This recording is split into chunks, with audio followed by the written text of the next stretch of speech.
Brander spoke to me afterwards and asked me some absurd question, whether I'd seen Ulis cut the coat off of Othrys's back. I knew that jagged sliver of silver would do its work well, but I contrived to impress on Brander the wonderful completeness of my disassociation from that drill. I began to tell him all about my dreams for the new territorial army in India, and he left me. I could not see Othrys for some days, but I learnt that when he returned to his fellows he had told the story of the blow in vivid language. Samuelson, the Jew, then asserted that it was not good enough to live in a regiment where you were drilled off your feet and knocked about like a dog. The remark was a perfectly innocent one, and exactly tallied with Othrys's expressed opinion. Yet Othrys called Samuelson an unmentionable Jew, had accursed him of kicking women on the head in London, and howling under the cat had hustled him, as a bantam hustles a barn door cock from one end of the barracks room to the other, and finally had heaved every single article of Samuelson's valet and bedding roll into the veranda and the outer dirt, kicking Samuelson every time the bewildered creature stooped to pick up anything up. My informant could not account for this inconsistency, but it seemed to me that Othrys was working off his temper. Mulvaney had heard the story in the hospital. First his face clouded, then he spat, then he laughed. I suggested that he had better return to active duty, but he saw it in another light, and told me that Othrys was quite capable of looking after himself and his own affairs. "And if I did come out," said Terence, "like as not I would be catching young Ulis by the scruff of his trousers and make an example of him before the men. When Dinah came back, I would be under a court-martial, and all for the sake of having a little bit of boy that make an officer yet." "What's he going to do, sir? Do you know?" "Which?" said I. "Ulis, of course. I have no fear for the man. Begad, though, if it come to me, but it could not have come so, I made him cut his wisdom teeth on his own sword hilt." "I don't think he knows himself what he means to do," I said.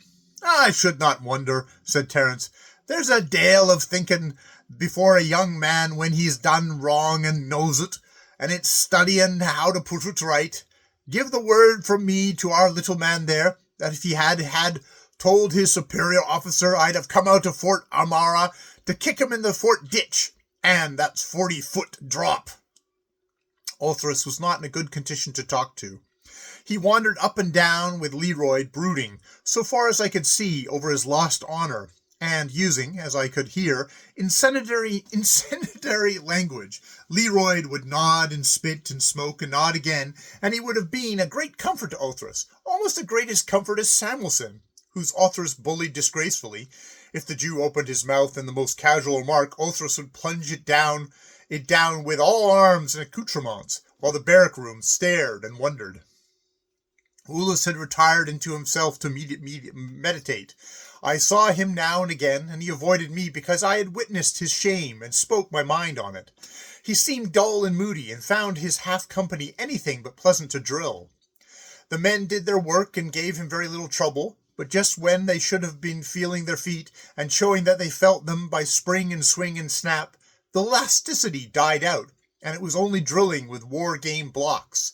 There is a beautiful little ripple in the well-made line of men, exactly like the play of a perfectly tempered sword. Ulis's half-company moved as a broomstick moves, and would have broken as easily. I was speculating whether Ulis had sent money to Othrys, which would have been bad, or had apologized to him in private, which would have been worse, or had decided to let the whole affair slide, which would have been the worst of all, when orders came to me to leave the station for a while. I had not spoken directly to Othrys, for his honor was not my honor, and he was its only guardian, and he would not say anything except bad words. I went away, and from time to time thought a great deal of that subaltern and that private in Fort Amara, and wondered what would be the upshot of everything. When I returned, it was early spring. B Company had been shifted from the fort to regular duty in cantonments.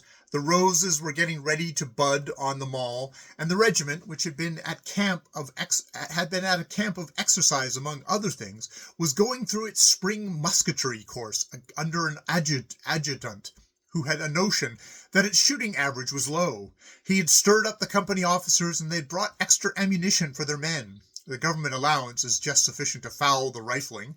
And E Company, which counted many marksmen, was vaporing and offering to challenge all the other companies, and the third-class shots were very sorry they'd ever been born.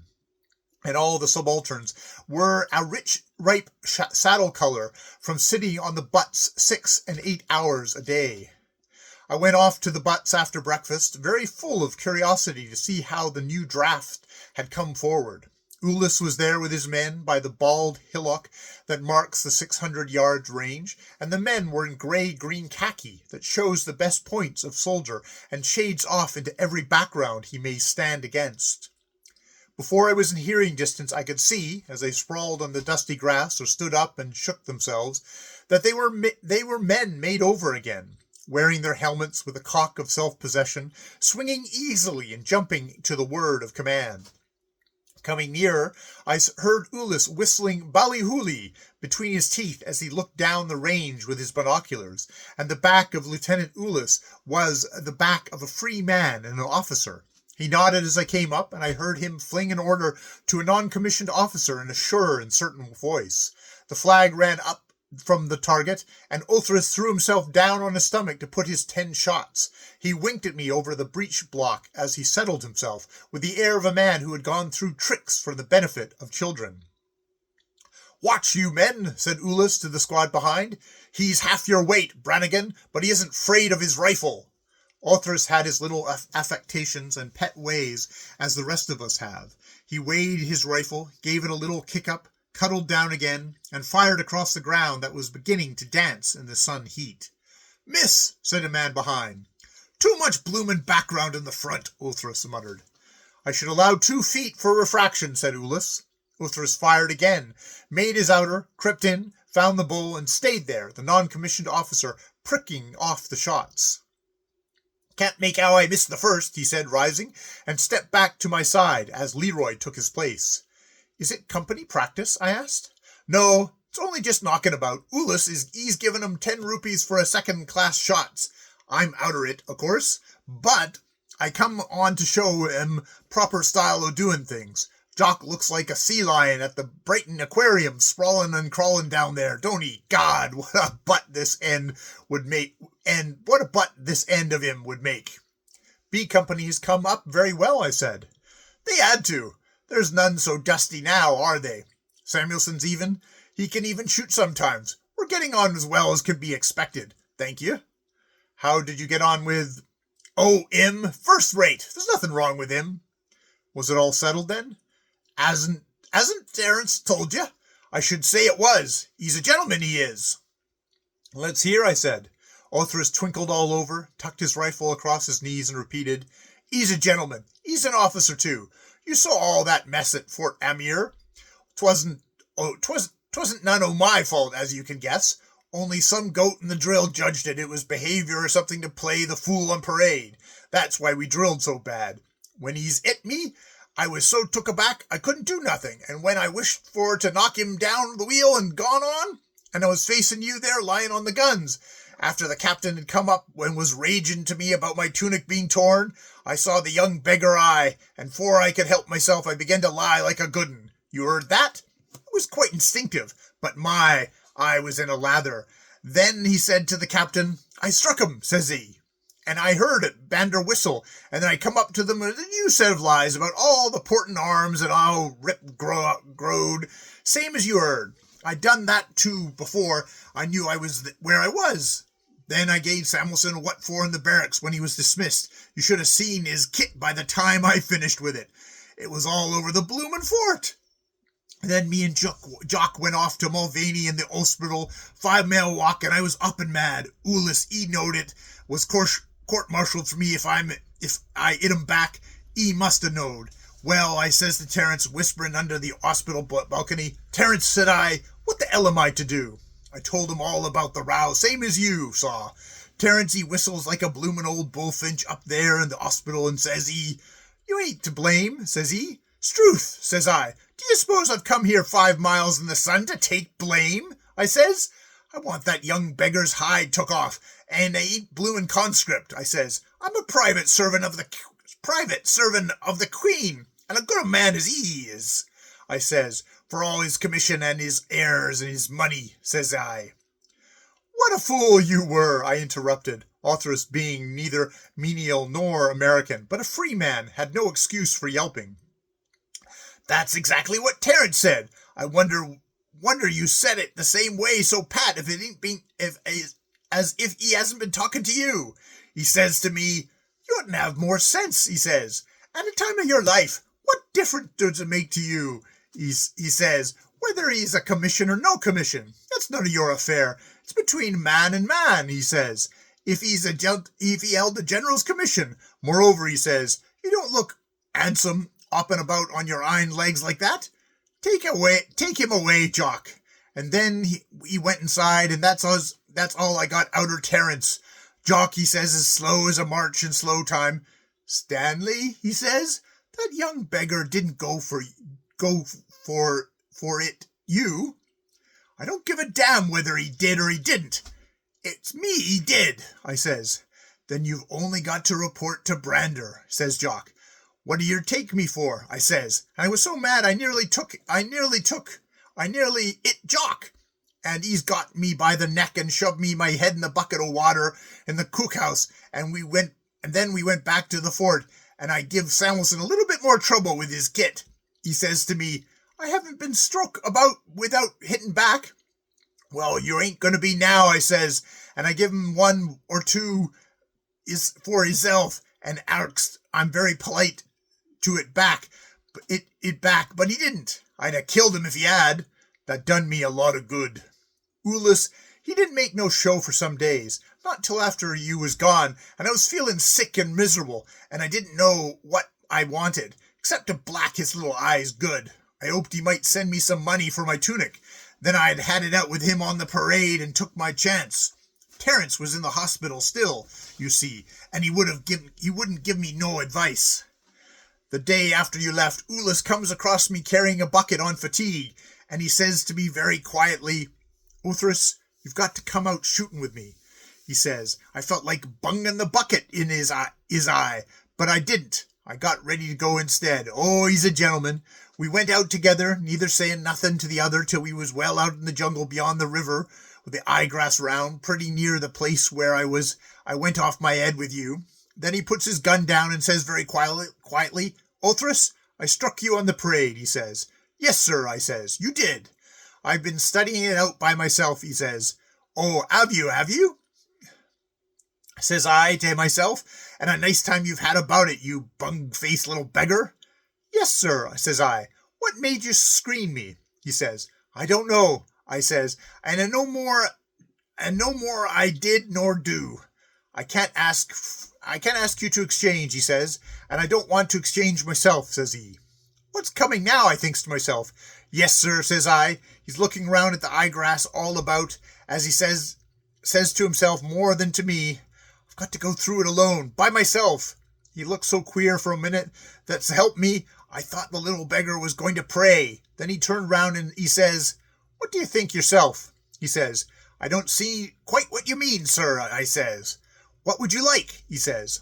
And I thought for a minute he was going to give me money, but he's run is, and up to the top button his shooting coat loosed it. Thank you, sir, I says. I'd like it very well, I says. And both our coats was off and put down. Hooray! I shouted incautiously. Don't make a noise on the butt, said Ulis from the shooting place. It puts the men off. I apologize, and Uthras went on. Our coats was off, and he says, Are you ready? Says he. Come on, then. I come on, a bit uncertain at first, but he took me one under the chin that warmed me up. I wanted to mark the little beggar and hit high, but he went a jabbing me over the heart like a good one. He wasn't so strong as me, but he knew more, and in about 2 minutes I calls, Time! He steps back. It was infighting then. Come on when you're ready, he says, and when I had my wind, I come on again, and I got him one on the nose that painted his little aristocratic white shirt for him. That fetched him, and I knew it quicker nor light. He came round me, close fighting, going steady for my heart. I held on all I could, split his ear, but then I began to hiccup, and the game was up, and I come to feel I could throw him if he got me one on the mouth that downed me, and look here! Orthrus raised the left corner of his upper lip. An eye tooth was wanting. He stood over me and says, "Have you had enough?" he says. "Thank you. I have," says I. He took me hand and pulled me up, and I was pretty shook. "Now," he says, I'll apologize for hitting you. It was my fault," he says, "and it wasn't meant for you." "I know that, sir," I says, "and there's no need for apology. Then it was an accident," he says, "and you must let me pay for the coat, else it'll be stopped out of your pay. I wouldn't have took the money before, but I did then. He give me 10 rupees, enough to pay for the coat twice over, and we went down to the river to wash our faces, which was well marked. His was special. Then he says to himself, spluttering the water out of his mouth, "I wonder if I done right," he says. "Yes, sir," I says. "There's no fear about that. It's all well for you," he says, "but what about the company?" "Begging your pardon, sir," I says, "I don't think the company will give no trouble." Then we went shooting, and when we come back I was feeling as chirpy as a cricket, and I looked and rolled Samuelson up and down the veranda, and give out the company that there was difficulty between me and Lieutenant Orthrus was satisfactorily put a stop to. I told Jock, of course, and Terence. Jock didn't say nothing, but Terence, he says, "You're a pair, you two, and begad, I don't know which was the better man." There was nothing wrong with Ulis. He's a gentleman all over, and he's come on as much as B Company. I laid he'd lose his commission, though if it come out that he's been fighting with a private, ho, fighting all afternoon with a bloomin' private like me. What do you think?" he added, brushing the breech of his rifle. I think that the Empire said I think what the Empire said at the sham fight. Both sides deserve great credit, but I wish you would tell me what made you save him in the first place. I was pretty sure that he hadn't meant it for me, though it wouldn't have made no difference if he'd been copped for it. And he's as that young, too, that it wouldn't have been fair. Besides, if I had done what I had missed the fight, and I hadn't felt bad all the time, don't you see it that way, sir? It was your right to get him cashiered if you chose, I insisted. My right, Orthrus answered with deep scorn. My right! I ain't recruitery go whining about my rights to this and my rights to that, just as if I couldn't look after myself. My rights! Struth almighty, I'm a man. The last squad were finishing their shots in a storm of low-voiced chaff. Ulis withdrew to a little distance in order to leave the men at ease, and I saw his face in the full sunlight for a moment before he hitched up his sword, got his men together, and marched them back to the barracks. It was all right. The boy was proven.